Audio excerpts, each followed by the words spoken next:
face. I totally acknowledge seeing flames is a scary situation. WSIC News Talk Now. The following is a paid program and does not necessarily reflect the views of WSIC. All right. Good morning. Welcome to Heart Mooresville here on WSIC. I'm your host, Don Smyle. We are missing my effervescent co-host, Christine Patterson, who is off in the hinterland receiving awards, bringing home the hardware, and we wish her and her team the best and can't wait to talk to her about all of the things that she and her team have accomplished that she's being recognized for as the Arts and Events Manager for the town of Mooresville. So super excited about that. But in the meantime, I am honored to have my co-host today, Patrick Reynolds. Appreciate you stepping in. Thank you. Pleasure to be here. I think you had to drive a long way to get here. I think you were just here, right? I had to move 3 feet to the right from that chair to this chair. Yeah, host of the Home Ad Show every day here on WSIC 9 to 11. Yeah, so he is used to talking, and I appreciate him bringing his vocal cords to the show today to help me. We also have a special guest, Stephen Hayes, owner of Fred and June's Bookstore, which we're going to talk to as well. But to get things started, first of all, I want to officially introduce my readers. This is the first time they've made an appearance on the show. I have avoided using them as long as I possibly can, but unfortunately I can't see anymore. And so you may see these from time to time because I can't read anything that's close. But ladies would just say that you know how to accessorize properly. Is that what it is? That's all it is. It's Okay. a great accessory. And luckily I have an eye doctor appointment this week, and he might be able to help me because, with age comes wisdom and lack of sight. It's just two things that go together. There's a great line in White Christmas with Bing Crosby as he was talking to General Waverly. They're opening up some mail together, and Bing Crosby taking the piece of paper and he's moving it back and forth. And he says, "Yeah, I play a little trombone now." He moves it, trying to find that right distance from his hand. I have joined the orchestra officially. I am on trombone now. You look good. Yeah. So, all right. Well, since we have three guys at the table, we're going to talk a little bit about sports. All right, to get into the show today. So, football. All right. So, we now have the Super Bowl. Mm-hmm. I am a little disappointed with the participants. I wanted to see Buffalo. Yeah. I want to see Buffalo. Not alone. Yeah. And so, what are your thoughts on the conspiracy theories that are circulating about the officiating that has been part of the Chiefs games over the course of the playoffs? There are a lot of people out there who are basically saying, boycott the Super Bowl. I don't want to watch it anymore. It's clearly they're, trying to get the Chiefs back for the three-peats, which, by the way, Pat Riley, who of NBA fame. Lakers fame. Yes. He patented, or what's the term? Trademarked. Coined. Three-peat. Right. He owns that. Yeah. And so anytime it's used commercially, cha-ching, he gets paid. No kidding. Good for him. Smart businessman. Yes, very smart. And so they keep talking about three-peat for the Chiefs. Mm-hmm. And it was funny. The announcers were like, yeah, cue Pat Riley's bank account. So we'll see. But back to the original thought. There has been some bad officiating in those games. And I think the Buffalo Bills game was pretty blatant in a lot of respects. So what are your thoughts? I don't think so at all. Okay. No, I think it is sour grapes that people didn't want the Chiefs to go. I watched the game, and there were some close calls that could have gone either way. When you're looking at certain, the first down call on that fourth, is a big one. That's clearly a first down. I heard people complaining, and they're using the yellow stripe that is superimposed on the field. That is an extremely unofficial marker. Mm-hmm. That is not N, capital O, capital T, the official marker. Right. It is a chain link width on the field. Right. And you've got two different officials that I saw it too, that came in at different locations. Right. So I don't think there's any conspiracy theory. This reminds me so much of the New England Patriots haters and the Tom Brady haters. I'll quote this to producer Joe Berg right over my shoulder in the booth here. 7 years ago, the Kansas City Chiefs were the favorite of the NFL. They were the belle of the ball. People are just, I don't want to see Mahomes. I don't want to see the Chiefs again. I don't think there was anything wrong with the officiating. There's no conspiracy theory. There were a couple of close calls that went towards the Chiefs, against the Chiefs for the Bills. I saw it go both ways.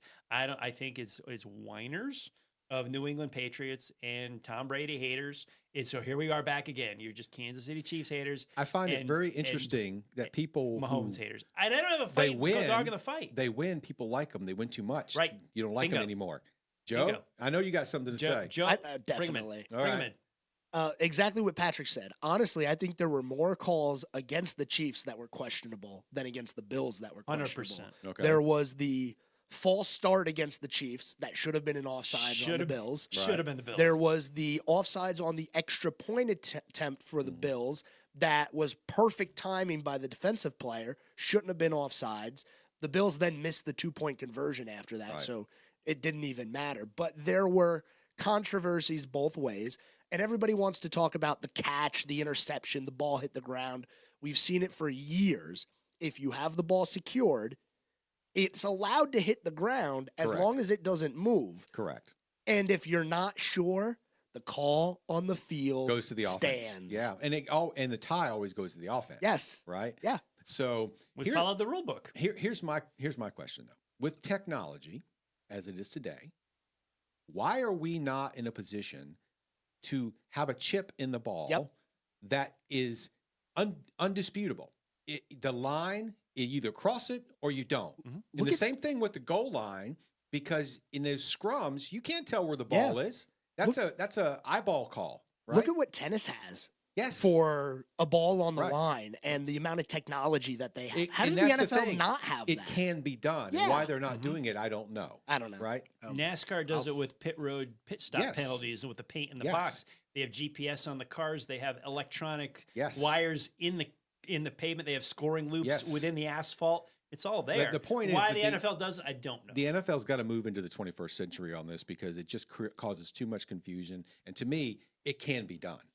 I was going to say a couple things. All right, go. I'm going to agree and disagree with everything you guys Typical guy. I'm going to say one thing. So, like, all these sports leagues thrive off of controversy. The more eyeballs there are on all those things, like, the better it is for them. So, of course, they're not going to, like, eliminate these sort of controversial calls because then no one's going to talk about it.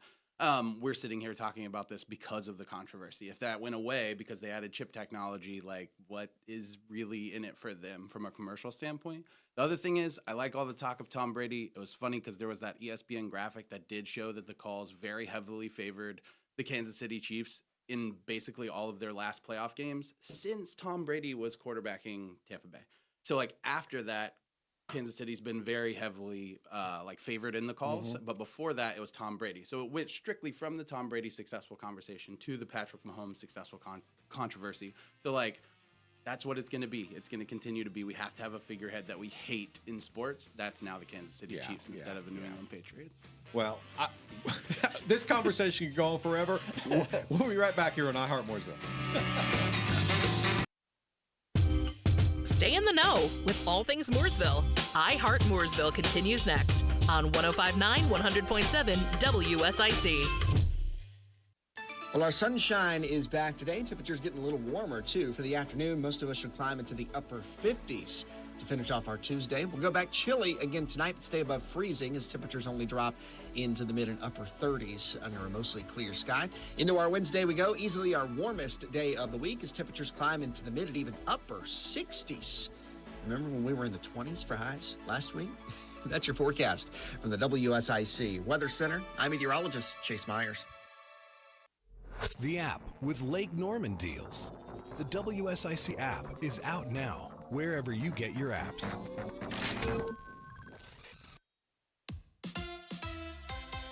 Here's your WSIC community calendar. Beer Lab in Mooresville presents Music Bingo on Thursday night, January 30th.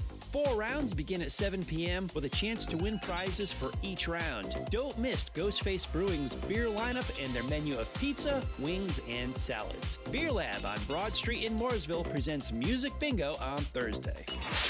Bin 110 in Cornelius kicks off 3 straight nights of live music on Thursday, January 30th with Peyton Belligan and Christian Stewart. Friday night, Chasing Phoenix performs, and Saturday night, String Theory takes the stage. Make your weekend count with 3 nights of live music Thursday through Saturday at Bin 110 in Cornelius.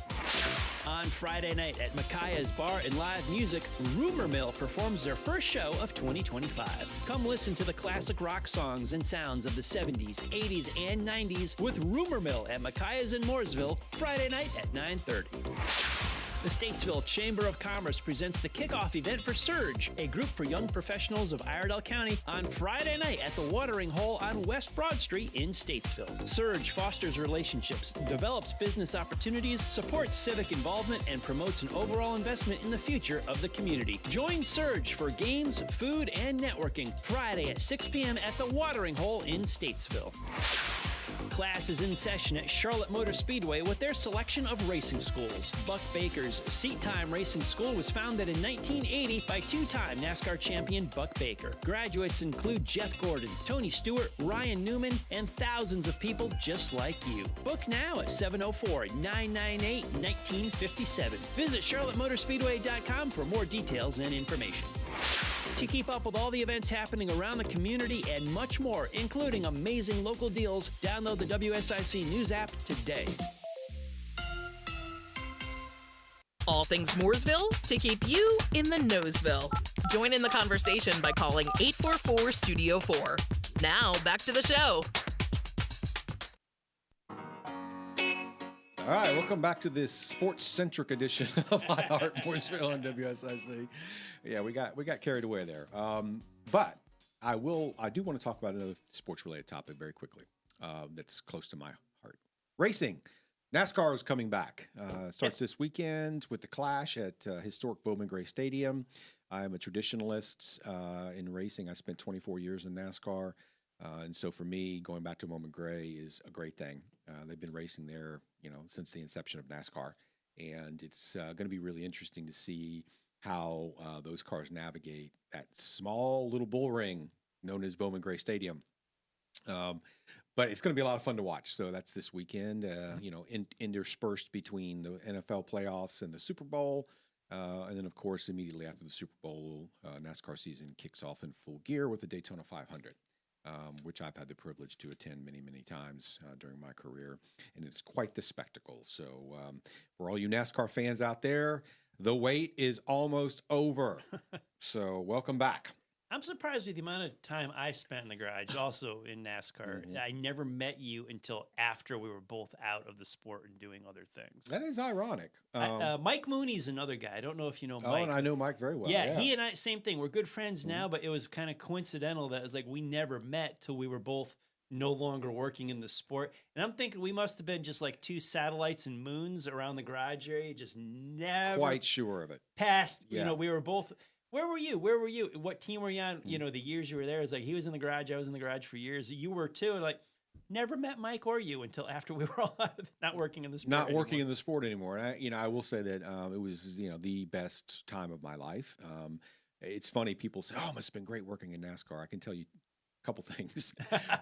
One, I could write a book. It's a lot of what people don't know, and I'll just very quickly say I've always operated under the 100% rule. 90% of the time in racing, and you know this, it's long hours, crappy hotels, like long, hot days, rainy days, whatever. But 10% of the time, you're doing cool things, meeting cool people, making some amazing memories. And that 10%, if it outweighs the 90%, great. Once that 90% outweighs the 10%, it's time to get out. And it really was, just something I have very, very fond memories of. At the time, sometimes I wasn't too happy about it, but that's true of any job. I agree with that. I think of this January right now where I used to work on race teams, and we were in at 7 in the morning, and we were leaving the shop at 10 or 11 at night, and this was 7 days a week. Yes. That was one off season. I had off Thanksgiving Day, Christmas Day, and those were the only 2 days I had off from November to February when we loaded the haulers to go to Daytona. I worked every single day, at least 12 hours building cars. getting Yeah, ready for the season. I we- don't miss that part of it. We would leave on Thursday, come back on Sunday, sometimes Monday morning, because if it was a night race in Texas or something like that, you were getting home at 4 or 5 in the morning Yeah. watching the sun come up. You'd have that Monday off, which basically was Monday already, and you were back in the shop on Tuesday, and we were back on the plane on Thursday. Yeah. It's a lot of work, but I will never complain about it because there are so many people out there who would love to have done what I did, and I have some of the greatest memories ever. So I agree. Great memories. all right. Well, we would be amiss if we did not welcome our guest. So we are happy to have Stephen Hayes here from Fred and June's Bookstore. You were supposed to be on a couple weeks ago. Somehow the schedules got squared away, but you're here now. Yep, We appreciate I you am. coming. Absolutely. So, we like to describe your location as a cozy and charming independent bookstore located in the heart of downtown Mooresville. That is accurate. Is that accurate? Okay.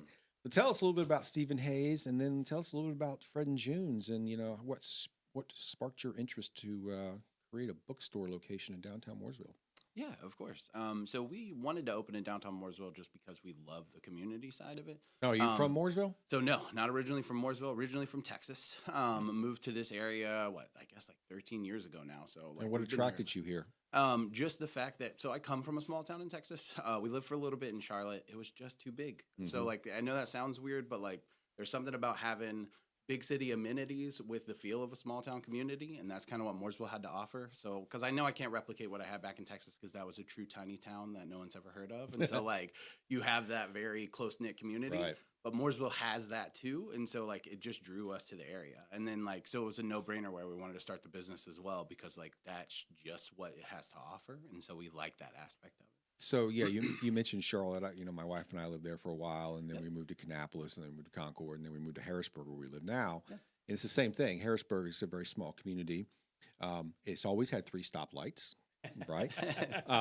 But there was nothing between them when we moved there 22 years ago. And now there's no room between them because it's all built up. So it's lost a little bit of that. And of course, you always have the, both sides of that coin of people going, I want it back the way it was. And other people, I want more amenities. Yeah. I will say we now have a Chick-fil-A and a Starbucks.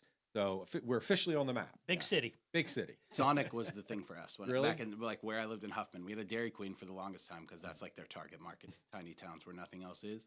And then we got a Sonic, and we were there every day. The food was garbage, and the service was garbage, but we were still hey, it's here, let's go. And so even being out here, though, it's interesting just to see the two sides of Mooresville, too. So, when you cross over 77 from the downtown area, that is more like your big city. That's the feel of that over there. Right. And so it's cool to have that sort of dichotomy exist at the same time where you have these two different types Lowe's of and Walmart. And yeah, all the hey, things, I got to get that done. I'm going over there. Oh, okay. I want to hit some of the locals and stuff like that. I'm going to head downtown. So it's just cool to have that separation of vibes, essentially. So when you moved to Charlotte, what was the reason? Did you come here for business, or what drew you to Charlotte initially? Yeah, so my wife worked for United Reynolds. She got a job with them over here in Charlotte, and so that was what originally drew us here. I graduated from UNCC, so I switched over to finishing college there with my political science degree, which has nothing to do with what I do now. But so that was just kind of the original draw, and then over time we just grew to love it, especially coming from where we came from in Texas. When we came out here, we're there's hills and trees and other stuff. Yeah. So it was just very interesting to see a state that had a bunch of different, instead of just hot, it had different seasons, it had different looks from an environmental perspective. And so it was very cool to see a town that had kind of embraced its green side at the same time as continued to develop. Speaking of hills, if you talk to people in Arizona or Utah or whatever, they'd say we have mounds. Yeah, we have hills. We have the little hills, right? Well, people think of Crowder's Mountain in up in Asheville as a mountain, but once you've been out west, it's miniature. Mm-hmm. But so you mentioned that you kind of come from a small town, and Mooresville had that flavor that you were looking for. So. What sparked your interest to open a bookstore? You said you have a political science degree, so obviously you're very astute. You read a lot. Have you always had that interest in books, or how did that evolve? Yeah, so I have, and honestly, the name of the bookstore indicates that. So Fred and June's Books comes from my dad, Fred. It's named after him and his sister June, and that's because my dad kind of encouraged me to love reading whenever I was young, and so I kind of carried that forward. And so starting a bookstore was kind of a no-brainer. When we first moved to Charlotte, my wife worked at United Reynolds. I worked at a bookstore that used to exist and was a manager at The Last Word, which is over in University City. And so I got a very big taste for the community through that. So like it was all of a sudden you're working at this bookstore and you're seeing, wow, there's so many different sides to the community. There's so many different types of people who read, so many different interests. And that like sort of joining community space was what was always awesome to me. And so after I went into teaching, I taught middle school for a little while, English language arts, of course.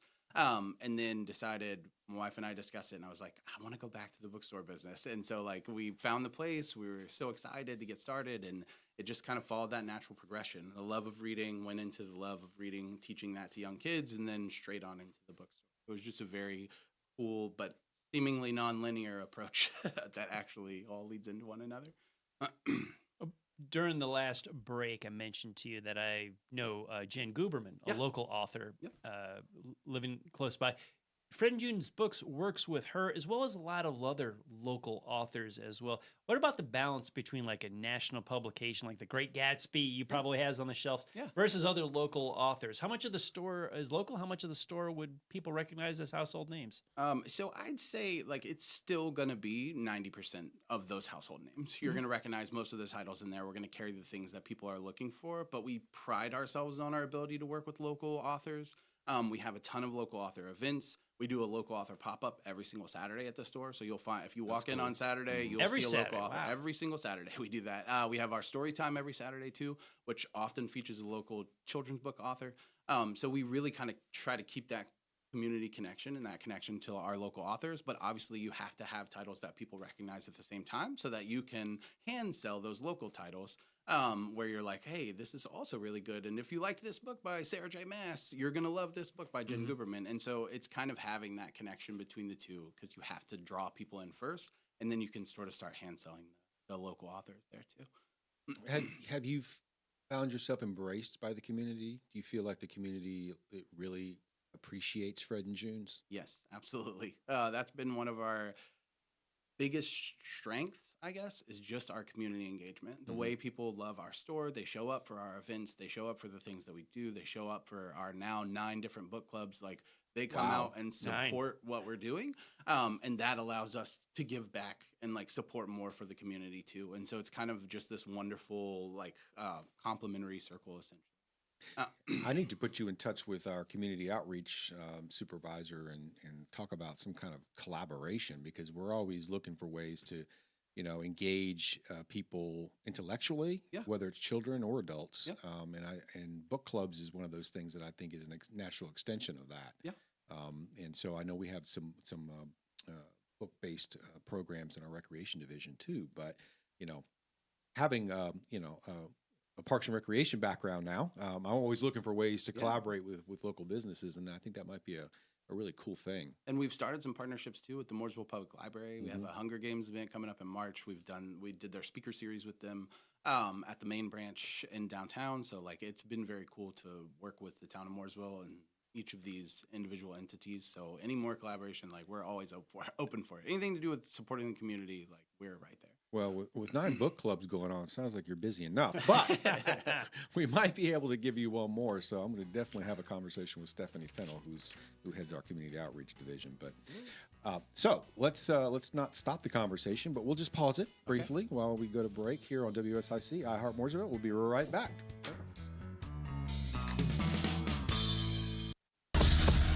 There's more Heart Mooresville on the way from 105.9 100.7 WSIC. Local starts here. Well, our sunshine is back today. Temperatures getting a little warmer, too. For the afternoon, most of us should climb into the upper 50s to finish off our Tuesday. We'll go back chilly again tonight, but stay above freezing as temperatures only drop into the mid and upper 30s under a mostly clear sky. Into our Wednesday we go, easily our warmest day of the week as temperatures climb into the mid and even upper 60s. Remember when we were in the 20s for highs last week? That's your forecast from the WSIC Weather Center. I'm meteorologist Chase Myers. Harrison's is the home of Work, Western, and Wow! We're the Southeast leader in Carhartt, and nobody has more in-stock work boots. The store is filled with Harriet, Cinch, Wrangler, and more. Get great clothing and footwear for the whole family at Harrison's. Find us on Norman Station Boulevard in Mooresville. Hi, This is Bob McIntosh with the McIntosh Law Firm in Davidson. Since 1997, we have been committed to providing our clients with competent, caring, and experienced legal services. Learn more at McIntoshLawFirm.com. If you're living with dry age-related macular degeneration or dry AMD, you may be at risk for developing geographic atrophy or GA. GA can be unpredictable and progress rapidly, leading to irreversible vision loss. Now there's something you can do to slow it down and get it going slower. Izervay is proven to slow GA progression. Izervay gets GA going slower. Izervay or avacincaptad pagel is a prescription eye injection used to treat GA. Don't take it if you have an infection or active swelling in or around your eye. Izervay can cause eye infection, retinal detachment, or increased risk of wet AMD. Izervay may temporarily increase eye pressure. Your vision may be impaired after an eye injection or exam. Don't delay. Ask your doctor about Izervay today. Izervay gets GA going slower. Visit Izervay.com. That's IZERVAY.com. Hi, this is Joshua Dobie. Join me Thursdays at 4 p.m. for Dollars and Cents, a show that focuses on your personal financial journey and the markets around us. That's Dollars and Cents, Thursday afternoons at 4, here on WSIC. It ain't easy being number one, but we make it look good. WSIC. This is a Bloomberg Money Minute. Yesterday, Starbucks launched a set of new policies in its company-owned cafes, including free coffee refills and the bathrooms for customer use only. Today, as it heads for a fourth straight quarter of declining sales, Starbucks says it's shaking things up behind the scenes, reorganizing its top ranks with a new executive position dedicated to just cafe performance and another exclusively to new openings in cafe design. The people holding those positions both used to be execs at Taco Bell. Workers at a Whole Foods market have taken a step toward making it a union shop. The majority of workers at the Philadelphia store have voted to join the United Food and Commercial Workers International Union, citing desires for higher wages, better medical benefits, and worker protection. The chain says it's disappointed by the outcome of the union vote. Whole Foods is owned by Amazon, which has largely resisted unionization efforts.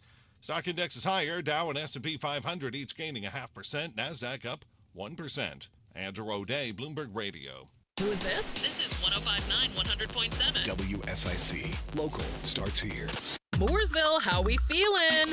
Good. Welcome back to iHeart Mooresville on 105.9 100.7 WSIC. Local starts here.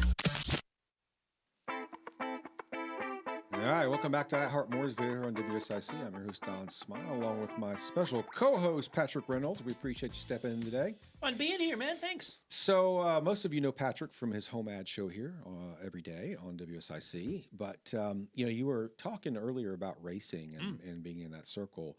And since we didn't know each other in that time frame, tell me what you did. So I know. Give me a background on Patrick's racing career. I had a toolbox and dirty fingernails. Okay. Connecticut native, we talked about during the break. I'm a northern guy. You don't make a living in racing outside of the racing hubs of this country. What you do is it's a hobby. You go Monday through Friday, you work at a job. 5 o'clock, you go to work in the race car shop. Right. Weekends, you race. Monday, you're back at your day job. Right. I wanted to make a career out of it. I'm one of the many transplants that came to Charlotte. Knocked on doors when we actually had paper resumes. Remember those days? Yeah. I finally got a job on a race team. Took my mechanical and fabricating knowledge, and I did, various jobs. From finish fab, built aluminum and steel on the fabrication process. Was a mechanic, a suspension guy, a brake guy. Built rear ends. I did, finish fab on some other teams. So I was building crush panels and spoilers on some teams. I was an over-the-wall guy in my younger days when I was more athletic. It was a tire changer. As I slowed down a touch, there was always a younger kid behind me. He came over. I became a tire carrier. Mm-hmm. When my back and my knees finally said, I went to Monday through Friday. I was a shop guy. Right. But for a while, I was at the racetrack, like you said, playing on Thursday, playing back late Sunday night in the shop. You didn't always get Monday off. You're, back in the shop. So I built cars, mechanic, was a fabricator, tire changer, tire carrier, did all that. Through the years, and in the whatever you want to call it, recession, housing crash, bubble burst of 2008, that ended my racing career without my They said, all right, bye. There was no money, so I went into something else. I always say, there's only two types of people in racing: those who have been laid off and those who will be laid off. That's it. That's how the industry works, because it goes through a series of expansions and contractions all the time. And I've been through that multiple times. And it's funny you mentioned, being a mechanic and all those things. I remember in the 90s when NASCAR exploded. Yes. And here in Mooresville, all the race shops. Yeah. And the team owners started fighting amongst each other, because what was happening was people like you who had toolboxes would get offered $5,000 or $10,000 more to go work down the street with wheels, right? And they would literally wheel their toolbox across the street and go work for their team. And so it was basically cherry picking, everybody, and it just got really crazy. And so a lot of the team owners got together and said, "Okay, we got to figure out how to fix this," right? Yes. And but it was, it was an open market, and people were free to move about. But it became kind of an adversarial relationship between the team owners because of that. A lot of that has since gone away. But you talk about the recession and all. Like I said, I started working in racing in the early '90s, and at the time when it just took off, right? And a lot of that can be attributed to Jeff Gordon. He came in and he was the first Madison Avenue ready guy. He was good looking, well spoken. The marketing side of the business side of things really embraced him, and he took NASCAR to places they had never been before. And a lot of that. And then it was like, who's the next Jeff Gordon? And then it was they're always looking for that next kid. Right? You remember this? I remember this. I remember when Gordon was in the Busch Series and he signed the deal with Hendrick. And I was not working in this. I was working in the sport, still in Connecticut, working a day job and had a nighttime job. And I said that, I'm like, oh my goodness, he's way too young. He's going to be fed to the wolves. And this was in 1992. Right. I said, Hendrick is crazy for signing this guy. And then he come out of the box in 1993 like a house on fire with the 125 one in Daytona. And the rest is history. Had this amazing career. And everybody was now looking for the next 20-year-old sprint car driver to run with Jeff Gordon. And there were some guys in the late model ranks, I remember, they're 25 to 30 years old on a Saturday night. You aren't quite seasoned or experienced or old enough yet to get to NASCAR. Suddenly, you're too old. Yep. Because everybody was looking for that next 21-year-old superstar that was, who is this guy? He literally changed the sport. I remember doing some writing early in my career, and that was one of the topics I talked about was Jeff Gordon changed the progression of how drivers got into NASCAR. Because it used to be you did late models. Then if you were lucky, you went to a really bad Busch team. Yeah. And you struggled there for a while. Then you got to a better Busch team. But you didn't see the Cup Series and a seat in the Cup Series. So you were in your late 20s or 30s. 30 was young. Right. Before Jeff Gordon. 30 was young to be a Cup driver. And now we've got guys in the Xfinity Series that are 16, 17, 18 years old, right? Coming straight out of, Legends cars or whatever. Completely changed the trajectory of what a progressive stepladder looked like in racing. I think David Reagan came right from Legends straight to Cup. That was Tony Stewart's. Let's talk about William Byron. Yeah. Okay. iRacing go-kart guy to trucks to Xfinity to Cup, but he produced. Yes. There have been a whole lot. There's a book list. There's an encyclopedia names a list of guys that were the next best thing that never went anywhere and just vanished. Some weren't ready, and I know I won't name Pushed names. Too hard. Yep, yeah, I agree. They got put in situations where it ended their careers, because they went too soon. Yeah, and then they found their way out. But all right, so let's talk a little bit about Patrick. Sure, you're a staple in the Mooresville community. Got a lot going on. Most people may know you from Waves Entertainment, and your face being at all the events and doing all the setup.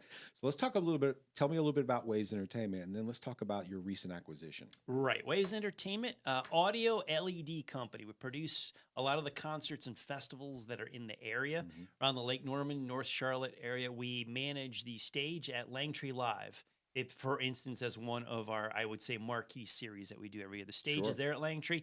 We bring in the sound system and we hire the bands every single week. We produce that. We hire the bands and produce the sound system for Birkdale Village in Huntersville. So we manage them. We've done a lot of work in the past several years. I'm anticipating it continuing. Old Town Cornelius, all the Second Friday Street Festivals, the Tobble Walks, We would love to do more with downtown Mooresville. Anywhere there's a stage and a sound or an LED wall to be had, we'll do it. We've done outdoor movies. We've done outdoor sports on big screens. We've done work with the Statesville Chamber of Commerce. A lot of the local just concerts, festivals, mostly outdoors. Waves Entertainment produces that. Well, that's pretty cool that, you were able to transition, your racing career into something completely different. Completely different, yeah. How did that evolve? Oh, boy. It extends from the 2008 layoff that I told you about earlier. Right. And I was unemployed. I was literally just an unemployed guy walking around. And I networked and went to something in Mooresville. I don't remember what, a job fair, Statesville, or a Mooresville Chamber of Commerce, some type of event. I want to say it was at Charles Mack Center. And I met a guy, and I was just walking around, again, resumes in hand, walking around looking for, at this point, a job, forget racing, a job. Yeah. A fella says to me, "Have you ever tried radio?" I said, "No, never did." He goes, "You want to give it a shot?" I said, "Yeah, sure, why not?" By coincidence, he was starting an auto racing talk show right here on WSIC. And I was an out-of-work NASCAR crew guy. Next week on the I went up to the studio. I auditioned for the show. We did a mock show. They hired me. Next week, we started the show for real. I'm working once a week. We got an hour show. And the owner of WSIC at the time says, "Would you like to join the morning show as like the newsreader sidekick role?" So I said, "Sure." So it just started expanding. From that relationship with WSIC. It blended into the events in Old Town Cornelius, and I got to know the Tobbawalks and the Second Friday Street Festival folks. They asked me eventually to MC their events. From those investments, those guys started Waves Entertainment, and they hired me full time. That's a very shortened version up of the story, but from racing just to this station and a radio show, you network, you get to know people, and suddenly I'm on stage with a microphone introducing bands. It's like, "Boy, you're a pretty good MC." I'm like, I didn't know I could do this. It transforms back. I was in high school. I took theater. Okay. I loved musicals. I loved theater, but I was also in shop class learning how to rebuild engines and weld.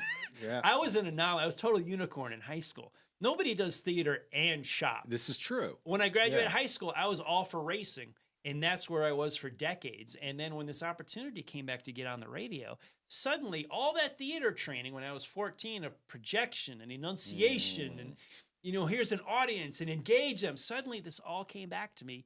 And I don't know. I just now you can't shut me up for crying out loud. I just talk. I host the home ad show every day here. From here, every day after I leave WSIC, I go to the office at Waves Entertainment, and we're building this summer's schedule of bands. We're booking bands and having events lining up, getting ready for Langtree Live in May. We are involved in downtown Mooresville coming up. Which we're going to, I'm sure, get to here shortly. But yeah, the events in Cornelius and around Lake Norman, North Charlotte. We're down at Ballantine too. We're up in Hickory. Yeah, Waves Entertainment is kind of all over the place. Mr. Mooresville. Yeah, Mooresville. Wow. We are housed in Mooresville. Warehouse and offices in Mooresville. Waves Entertainment, proud Mooresville company. Yeah, I actually started out in broadcasting in NASCAR, and that's a whole big long story, but like you, I was very fortunate. I met somebody and was given an opportunity, and 24 years later, here I am. Actually, it's 27 years later, here I am, but anyway. All right, well, we'll be right back on this special edition of Heart Mooresville on WSIC.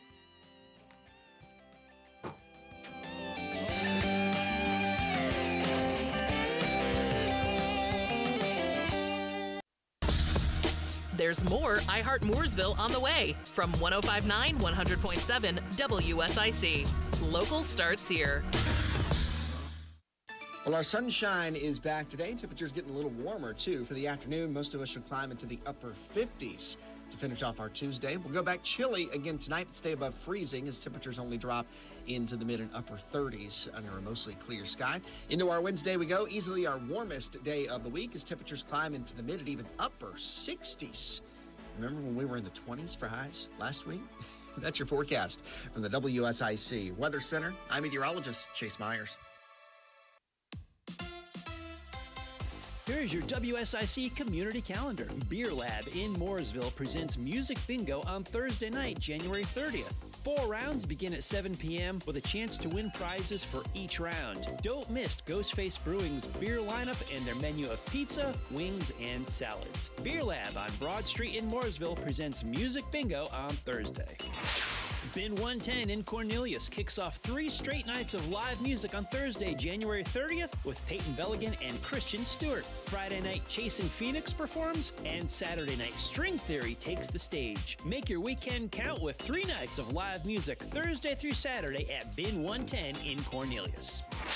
On Friday night at Micaiah's Bar and Live Music, Rumor Mill performs their first show of 2025. Come listen to the classic rock songs and sounds of the 70s, 80s, and 90s with Rumor Mill at Micaiah's in Mooresville, Friday night at 9:30.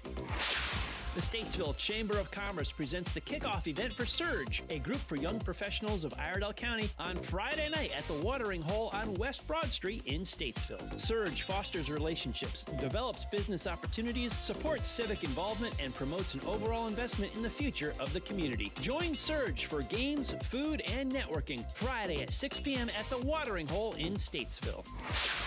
Class is in session at Charlotte Motor Speedway with their selection of racing schools. Buck Baker's Seat Time Racing School was founded in 1980 by 2-time NASCAR champion Buck Baker. Graduates include Jeff Gordon, Tony Stewart, Ryan Newman, and thousands of people just like you. Book now at 704-998-1957. Visit charlottemotorspeedway.com for more details and information.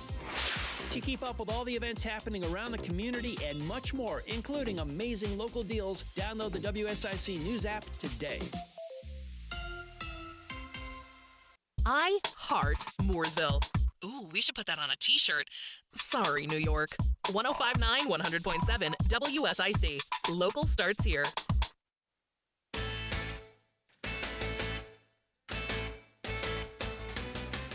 All right, welcome back to Heart Mooresville on WSIC. I'm your host, Don Smyle. We're having an awesome conversation today with Patrick Reynolds from Waves Entertainment and Stephen Hayes, owner of Fred and June's Bookstore. And before we wrap all this up and get into some other things, I wanted to talk to Patrick about his recent acquisition. Yeah. You now have a place on Main Street, so tell us all about that. Yeah, Waves Entertainment, not me personally, but the company, Waves Entertainment, has now purchased, well, in the fourth quarter of 2024, 158 on Main. The facility was closing. It's a great bar, downtown bar, have a small little stage there, and it was going to close, and it did close. But everybody at Waves Entertainment, we're big customers and big fans of 158. So Justin Taylor, our fearless leader, he majority owner of Waves, he goes, we're not going to let this thing close. And he bought 158 on Main. And now he just jumped in with both feet, and he has learned at a time trial pole winning pace of how to run and execute and move this bar forward. They're leaning into the stage and live music. So you're going to have entertainment and performances every night, basically Tuesday through Saturday at 158 on Main. Sundays are coming.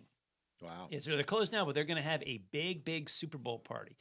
We're blending 158 and Waves. You know those LED walls that I told you about? And here's outdoor movies and all the concert stuff on. Guess what? There's going to be a big old LED wall inside 158 on Main. Super Bowl Sunday. We're going to have the game on in there. And then from then on, they're going to have some comedy nights Sundays at 158. They're going to be dressed up big for Valentine's Day.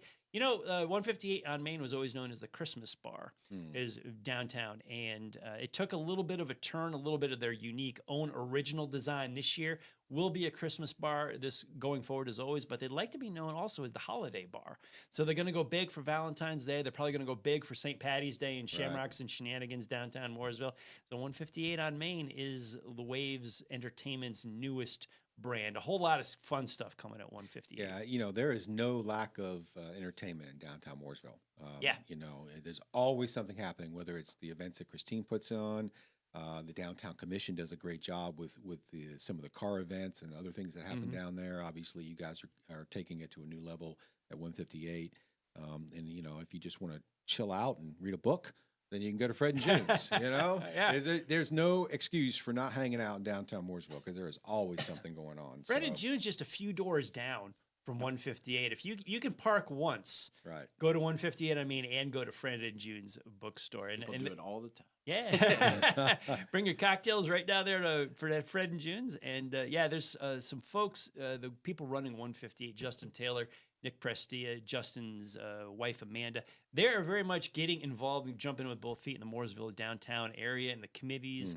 They're excited about Shamrocks and Shenanigans, the food truck season down there now being a storefront on Main Street. Right. They're very excited to be involved with Mooresville and all the Main Street activities coming in 2025, as is, a few doors down from Fred and June's Books. You got to be like plugged in as well, Stephen, of just downtown Main Street.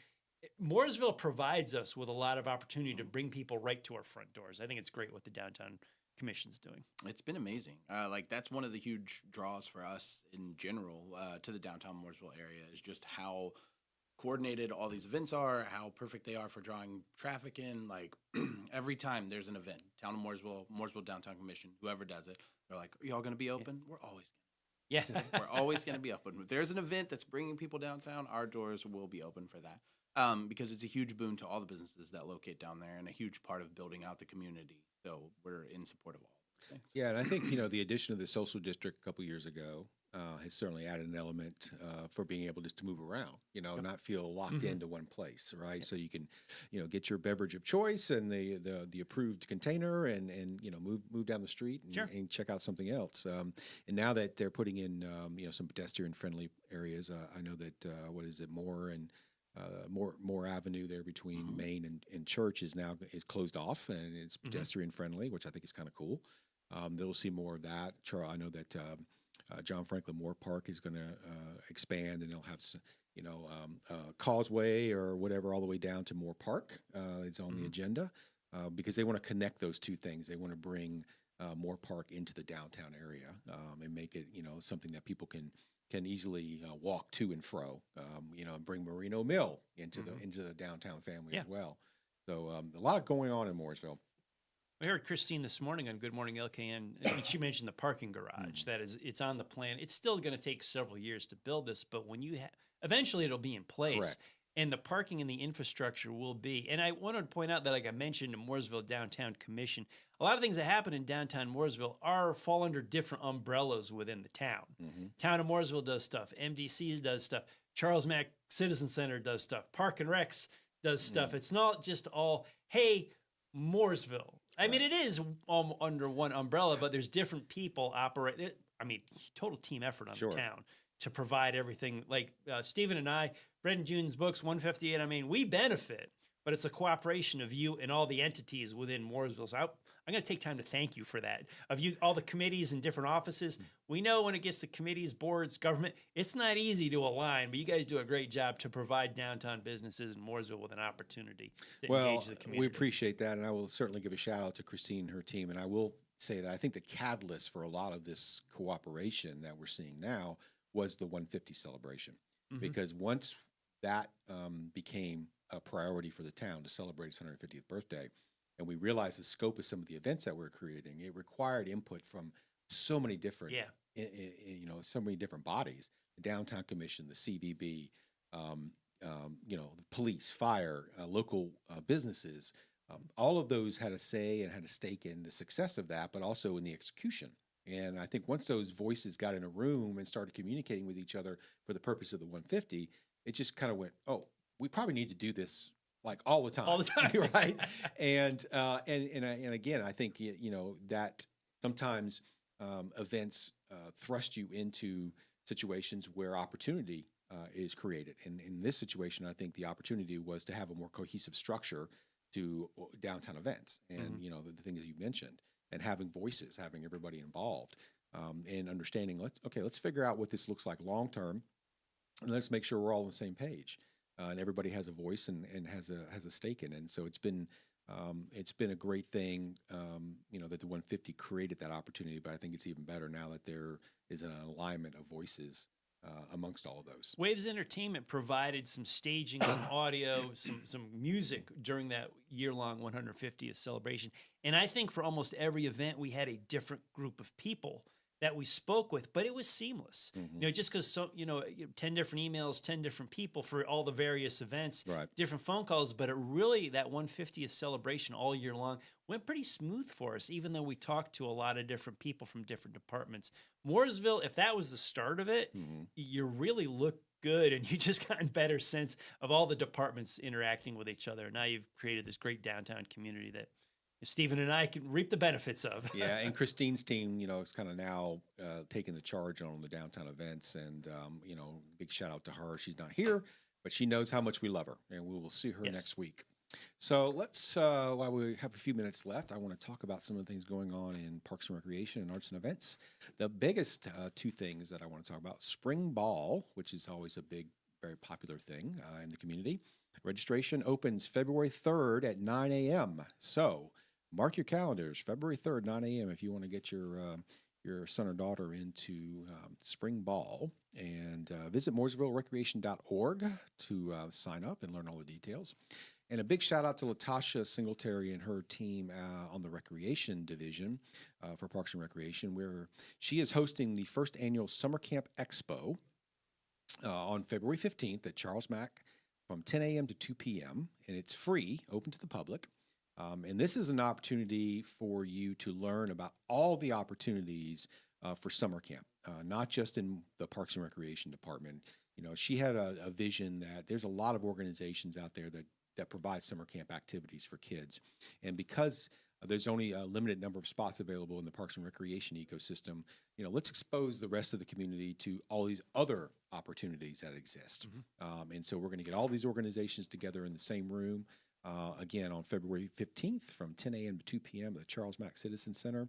And it's a great way for you to discover the camps, the programs, and the services for kids of all ages, abilities, and interests. And so you'll meet camp providers. You can speak directly with camp organizers to learn about programs and schedules. You can learn about local youth service providers, connect with organizations offering a wide range of services. And again, it's free and open to the public. So if you have time and you're interested in getting Johnny or Susie into summer camp, definitely want to be at the Charles Mack Citizen Center on February 15th. And then I also want to mention summer camp registration, piggybacking on that, for Parks and Recreation, opens March 12th. So again, mark your calendars, March 12th, 9 a.m. For summer camp registration. So obviously, if you come to the expo, you'll learn about the opportunities that we provide and how to register for that. If you want to learn more now, you can go to MooresvilleRecreation.org, and we'll have some information there. So, and then I also want to mention for Christine, since she's not here, her arts and events team. They have some new social media handles, and it's Mooresville Events on Facebook and Instagram, and they have a new webpage, MooresvilleEvents.com. Right now it's Our Town Stage, but it's morphing over to Mooresville Events. And it's much more of a central clearinghouse. Patrick, you talk about the cooperation between the entities as it relates to events. What we found, because I managed that page during the 150, was it was in a community event page, and it didn't exist. And what we found was people really liked that because it wasn't just about Parks and Recreation; it was all the events that were happening in Mooresville. And so Christine's team kind of took that and is now, moving that forward by creating a community calendar where people can submit what's going on, and you can have a clearinghouse or one-stop shop to learn about everything that's going on. So, For the general public, it's all the same. Mooresville. Yeah, Mooresville. They don't know. Yeah. So, all right. Well, I want to thank Patrick Reynolds from Waves Entertainment and 158 on Main, and Stephen Hayes, owner of Fred and June's Bookstore, for our lively discussion here today on iHeart Mooresville and WSIC. I look forward to seeing and talking with all of you next week. And you can always catch Patrick every weekday on WSIC, 9 a.m., home ad show. All right. Thanks, everybody. Have a great week.